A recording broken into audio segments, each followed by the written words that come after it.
নমস্কার। আজকে আমি আলোচনা করব রাশিচক্রের ১২টি রাশির মধ্যে ৩টি রাশি আছে যারা জ্যোতিষ মতে সারা জীবন কষ্ট ভোগ করে।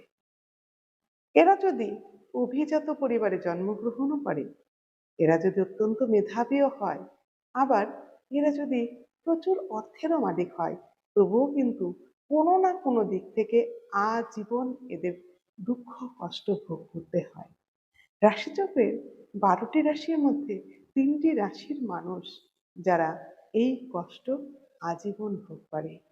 শনিদেবের অত্যন্ত প্রিয় রাশি এরা, তবুও কর্মফলদাতা শনি এদের কিন্তু কষ্ট দেয়। আবার কষ্ট থেকে মুক্তির উপায়ও কিন্তু শনিদেবই বলে। তো এই ৩ রাশি কারা যারা আজীবন কষ্ট করে যায় এবং কি করতে হবে এই কষ্ট থেকে মুক্তি পেতে গেলে আজকের ভিডিওর মাধ্যমে জানবেন। তবে প্রথমে জানুন কারা সেই ৩ রাশি। প্রথম রাশি তুলা রাশি, আজীবন কষ্ট পায়। দ্বিতীয় কুম্ভ, কোনো না কোনো দিক থেকে সমস্যা এদের জীবনে লেগেই থাকে। তৃতীয় মকর, এরা কিন্তু প্রচুর কষ্ট পায়। তাই এই ৩ রাশির উপায় কি? কি করলে আজীবন কষ্ট থেকে এরা মুক্তি পাবে? ৪টি অভ্যাস তৈরি করুন। প্রথম কথা, অলসতা ত্যাগ করুন।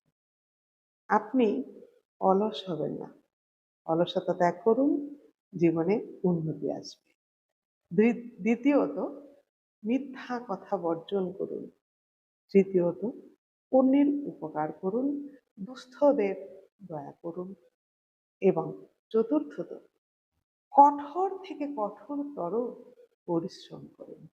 পরিশ্রমের মাত্রা আপনি যত বাড়াবেন, শনিদেব আপনার প্রতি ততটাই দয়াশীল হবেন এবং আপনাকে এই দুঃখ কষ্ট থেকে সেই বার করে আনতে পারে একমাত্র।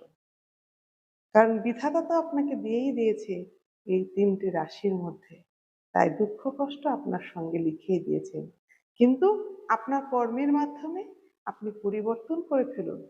এই দুঃখ দুর্দশার মুক্তির রাস্তা আপনি নিজেই বার করুন।